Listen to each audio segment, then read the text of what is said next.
Many great shows won awards at the 2007 Emmys. For example, The Sopranos, The Office, and even Two and a Half Men. However, I believe one key TV show was left out by the Academy. It wasn't even nominated. I'm of course talking about H2O Just Add Water.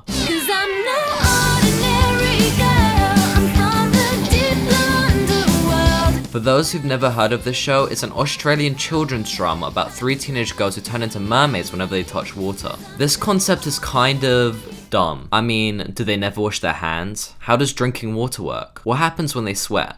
Well, it doesn't matter because I don't care. Oh my god! I honestly believe this show is extremely well made and it should be regarded as one of the best shows on children's TV ever. But why do I think this? I have no nostalgic connection to H2O. I'm not really its target demographic. And as TV shows go, it is quite flawed. Well, for the remainder of the video, I will be discussing with spoilers what makes the first season so good. If you want more of this content, like and subscribe. It's free and you can always change your mind later.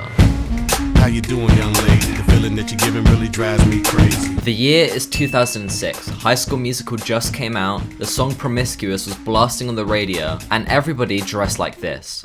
It was a transitional point for culture and it was a transitional point for children's TV. Channels like Nickelodeon and Disney started to move their focus over to live action shows instead of cartoons. With this came classics like The Sweet Life of Zack and Cody and Drake and Josh. However, I feel like the most unique and underrated show to come from this era of TV was H2O Just Add Water. I can't do this. It's too slippery. There's got to be another way.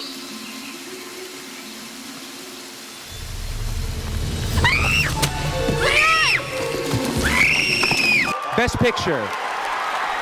The show explored the lives of three girls who tried to hide their mermaid powers from the world. Cleo could move water, Ricky could boil water, and Emma could freeze water. They worked together with this nerdy guy called Lewis to uncover the secrets of being a mermaid.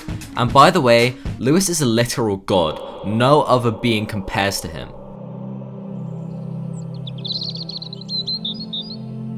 These four main characters faced off against many people in the first season. For example, Zane, who's a rich motorcycle riding bully, Zane's father who wants to build a resort on Mako Island, the island where the mermaids were created and where they all hang out, and also there's a scientist who wants to figure out whether mermaids exist or not. Even though the show's acting, editing, and dialogue can be quite hit or miss, H2O balances tension and comedy very well while still keeping it family friendly. I think it perfectly fits into the category of those shows that are ironically entertaining but still unironically quite well made for what they are. Also, let's be honest, the idea of a drama about living a double life was completely stolen by Breaking Bad. Walter White wouldn't exist if it wasn't for Cleo Satori. Speaking of Cleo Satori,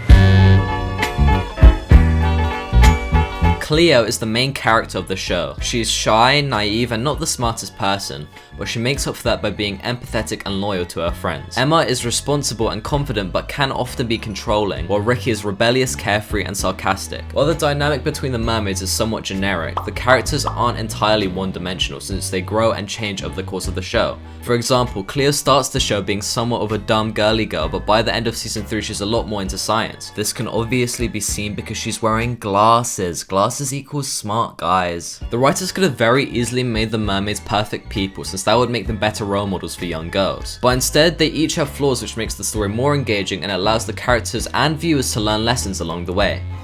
Through there. No way. Go on, Cleo. There's no other way out. You can do it. I can't do it. And besides, I can't swim. Furthermore, the differences between the characters can be seen visually. For example, they generally each wear different colours from each other, and they all hold their hands differently when using their powers. These details are small, but they add up to make a show that was very clearly thought through. The main non-mermaid character is Lewis, and he is just a beast. He's smart, reliable, and he fishes. He's the whole package.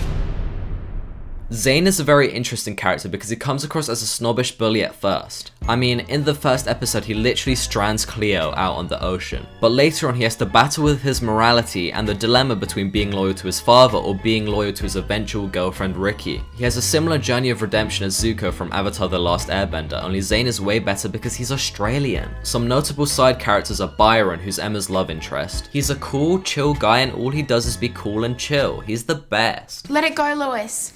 She's right. It's not worth it, mate. Will it change him? No. There's Miss Chattermy used to be a mermaid back in the 1950s, and now she's some sort of cryptic, magical mental figure. I don't really know. Cleo's dad is literally every dad in TV history ever, and Cleo's sister Kim is the most evil person of all time.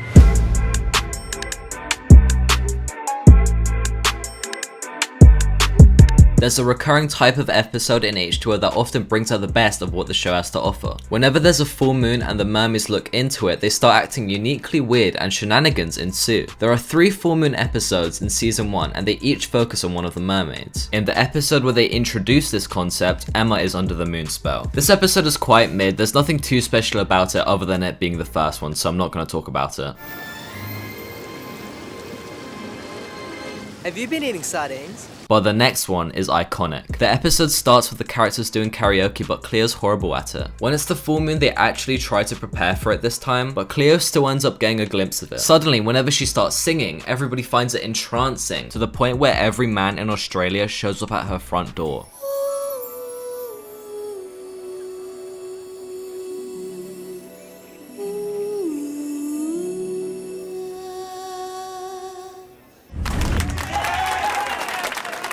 This episode was based on the myth of mermaids luring sailors towards rocky shores by singing a hypnotic siren song. This episode was very creatively done and it has so many amazing moments. I'm not making it easy for you because you know you're not making it easy for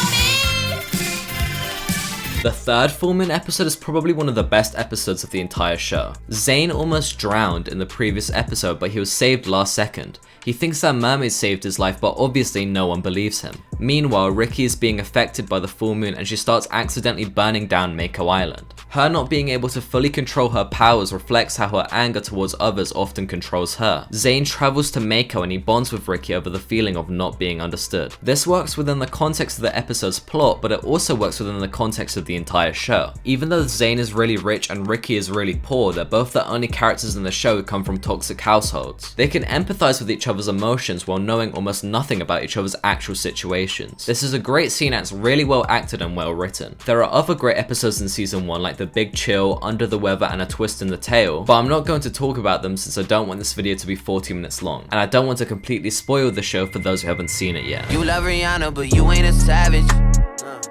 Don't act like you perfect, you know that we both got some baggage.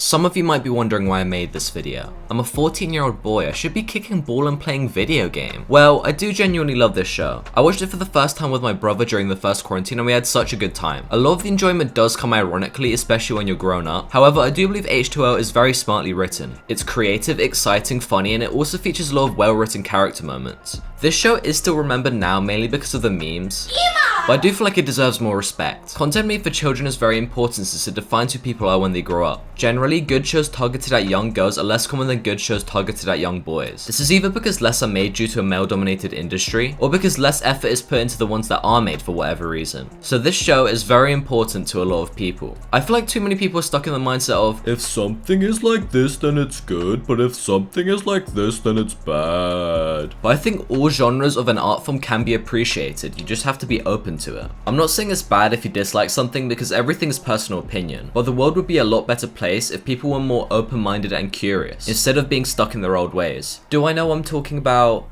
No. But really, nobody knows what they're talking about. Like and subscribe.